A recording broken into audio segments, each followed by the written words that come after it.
right, perfect. Madam Chairman, we're left. Welcome back to our afternoon session for September 10th. Next up is our 4 o'clock. This is an action item. This is a table decision from August 27th for the appeal of the Planning and Zoning Commission approval of the Eld Ranch Estates. Commissioner Caldwell, do I have a motion to remove that from the table? So moved. Second, all in favor? Aye. Aye. All right. Public hearing is closed, so next is our opportunity. So first of all, I'm the only one in the room. However, Commissioner Thompson is off today. Commissioner Caldwell is online with us. So she will go ahead and start the discussion. Okay, thank you. I apologize for not being in the room today. I had a medical issue that keeps me home, so I apologize for that. But I was present online during the initial meeting where the appeal was presented. I want to thank everyone that took the time to be there and to speak. Public participation is always an important part of this process, and I just appreciate everyone coming and bringing items to our attention that we may have not known known prior to that. So with that, the appeal was based on six different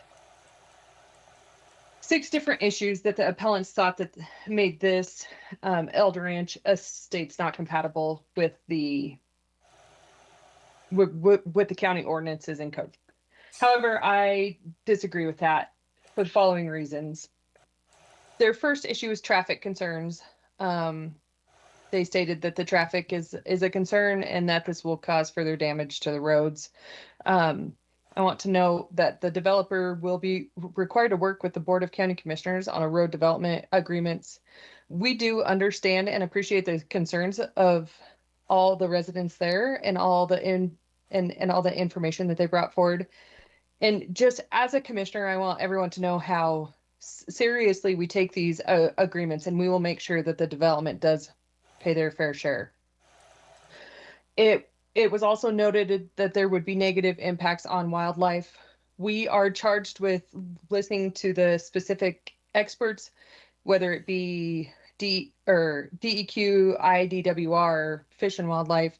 And on this one, we did not receive any indication from the experts that this will harm the wildlife. There are similar developments throughout the area, and there's still a presence of wildlife. Further, we did receive Exhibits 1 and Exhibit 7 from Brandon with Fish and Game, which addressed the location of a bald eagle nest and the elk population.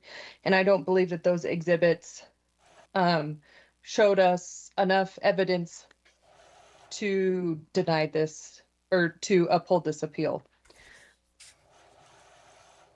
The third one was wildfire concerns. I just want to note that they will be required to have a wildland, or they were required to have a wildland urban interface fire protection plan that was submitted and accepted by the Planning and Zoning Commission in accordance with Title 10-7, and that they will also be required to be in compliance with the Donley Fire Marshal, including a 30,000 gallon underwater tank or acceptable mitigation. I feel that both of these items take care of these wildfire concerns. The fourth was water quality and impacts. We did not receive any expert testimony to this fact or to anything that would be detrimental to the water quality. This development does have an open space that will be that they will use as a BMP, and they will not be developing the parcel between the road and the river, which I think helps out the water quality and any possible impacts. The wetlands will be delineated, and well logs were submitted, and there appears to be adequate water in the area per the Idaho Department of Water Resources. So again, knowing that we need to listen to the experts in their field, I don't believe that anything came up that would uphold this appeal in terms of water quality and quality impacts. And then their final one was error in factual findings. And I think a lot of this was based on the chance that there may be, oh, I apologize, views were their fifth one, that the view corridor laws were not mentioned. Again, I just don't feel like any new evidence was presented to allow us to uphold the appeal. And then their sixth item was the error in factual findings. And I think this has a lot to do on the possibility of a phase 3, but I just want to ensure that this application is strictly for phase 1. Phase 2 will be required to go through a similar,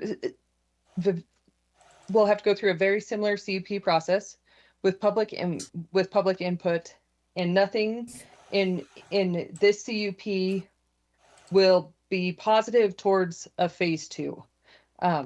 So I think that's really important to note. This is only for phase 1. Phase 2 will be considered separately from this CUP. With that, I also have some other thoughts.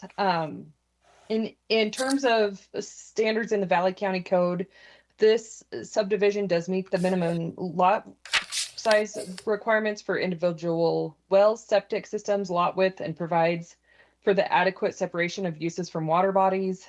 The proposed right-of-way widths meet the 70-foot requirements for private and public roads. The density is far under the maximum density allowed by Valley County Code, and the wetlands are platted as an open space. I believe that it fits within the Valley County Comprehensive Plan. Again, back to those agency comments, we are directed to listen to the experts within their field, and I feel like all of the experts said that this would be in compliance. And although I am appreciative of the comments of the loss of ag land, I appreciate these as a rancher myself. However, as a county commissioner, we cannot take away any of the private property rights of the owner to do what they would want with the property, just as long as it does meet Valley County Code.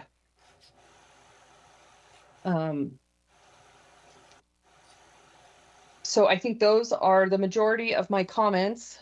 So I do not think that this appeal can be upheld. And Commissioner Mopin, I'm willing to either make a motion or wait and have you make comments and then make a motion, whichever you would like. I'll make some comments first and then we can have a motion. I concur with everything that you said. You covered a lot of the areas that I was actually going to be addressing also, so we're on the same page with that. I'm gonna ask, so we are requesting monitoring wells throughout the valley floor, so I'm gonna request that you guys add a monitoring well to the subdivision so that IDWR has additional monitoring wells for Valley County. It's becoming more and more of a concern that, you know, people are bringing up that their wells are going dry. We have no proof of that. There's nothing out there that actually states that. So what we're trying to do is show, you know, what we've been told is we have plenty of aquifer for these uses. So I'm going to request if you would willingly just include a monitoring well somewhere in the subdivision. So, and we'll be hopefully requesting that in future subdivisions as we move forward. On this one specifically, I go back to the view corridors too. I'm not aware of any type of legislation that actually states that there's a view corridor. I've always stated if you want to protect your view, you buy the ground next to you, and that's kind of what people need to think about when they're talking about that. They talked a lot about the 85% of lots in the surrounding subdivisions are unsold. Well, I did go back and look, and just to make sure that those are selling, so they are under individual names. So somebody has bought those lots and they're either holding them for retirement or something. They're not building on them yet. There's a lot of Valley County that actually do have vacant lots, but that's not because they're unsold, it's because they're retirement lots. Someday people want to retire up here into the beauty that we all love so much. And we don't make decisions based upon the sale of lots and whether something is necessary. That's not part of the private property right laws. So that's not our job to be able to look at that. Commissioner Caldwell did bring up the fact that we are asking that lot 20 be reserved, the one that's on the road, between the road and the river. I don't believe that that's a buildable lot. There's a lot of floodplain on that, and I do think that that would be a good statement to your neighbors that that is an elk habitat and would be reserved for that. So maybe an open space on that lot 20 that we were given. I do note on this, the compatibility rating on this was a plus 24. I mean, that's a huge compatibility score for this type of thing. So as far as the appeal goes, stating this is not in a place that is of like demand, that doesn't speak to me. When you get a plus 24, that is a strong approval. This was actually a 5-0 vote. So planning and zoning did state that all were on board with this project.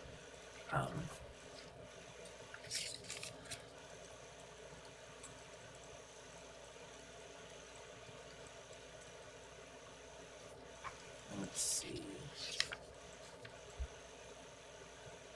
We do go back to the road development. Most people don't understand road development agreements. This is an agreement between the county commissioners and the developer, and it does mitigate off-site improvements to roadways that actually will come to this site. So we may actually be able to improve Barker Lane as it goes to these multiple subdivisions that are attached, and that will be our goal as we develop this road development agreement. There is a cost in order to mitigate impacts to the neighbors, and so we will be looking at what that cost looks like and which mitigation can occur. And we do have some new tools in our toolbox that we've been utilizing, so we're hoping that maybe we would be able to do that.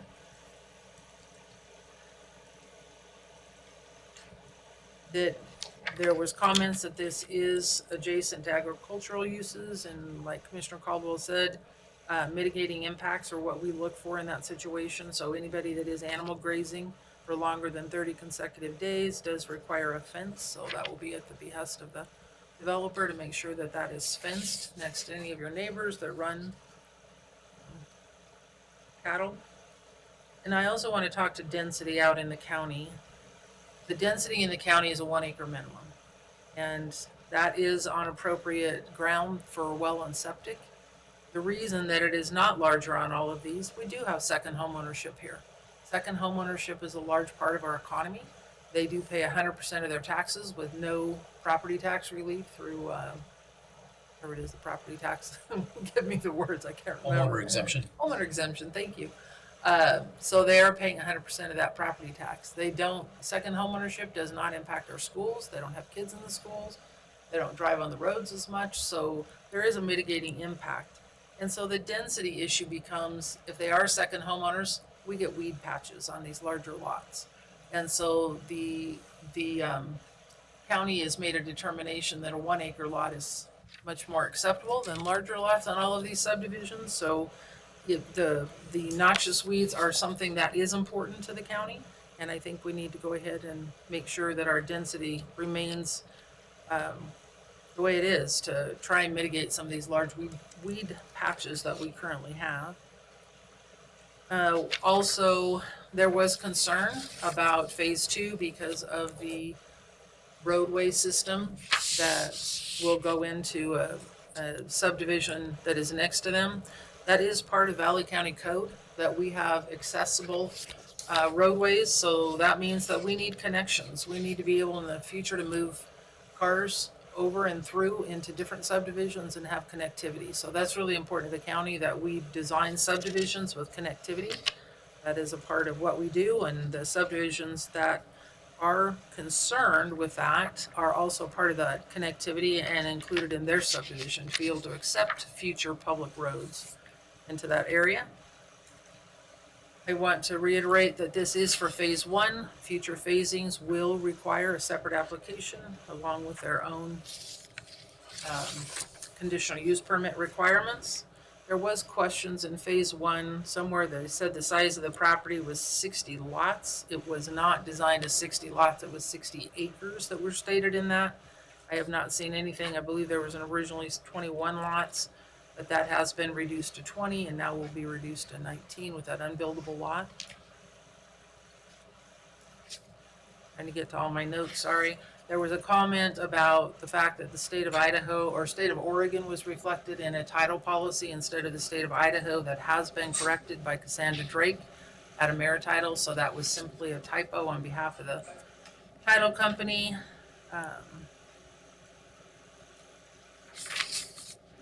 Nothing there. This does meet our comprehensive plan. The comprehensive plan calls out different types of housing in Valley County, different areas of the county. So this is part of the way that we actually find affordability in any way. I know people don't think that, but we just did an assessment, needs assessment. Thank you, Cindy. And it showed that we were short 1,500 units in Valley County right now. So as we move forward and grow into the future, the needs assessment is showing us we need to continue to add parcels. And so that is an important part of our comprehensive plan as we move forward. Fire mitigation was already addressed.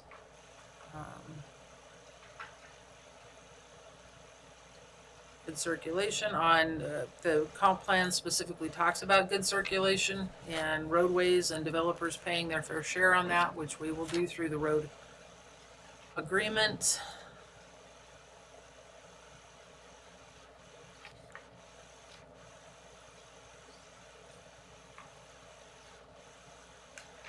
Talked about the schools and no impact to the schools and the size of the parcels. I think that is all of the things that I had. So I am in agreement and will concur with Commissioner Caldwell that I do not believe that the evidence is there. One thing I do want to point out for the general public is on these appeals, we are looking to see if planning and zoning missed something, did something incorrectly, or does the board feel that there was an oversight on information that was provided. I am not seeing any of that with this application. So Commissioner Caldwell, if you would like to move for a denial, that would be great. Yes, let me pull this up. I would move that we deny the appeal and approve SUB 25-013 Eld Ranch Estates with the written conditions of approval.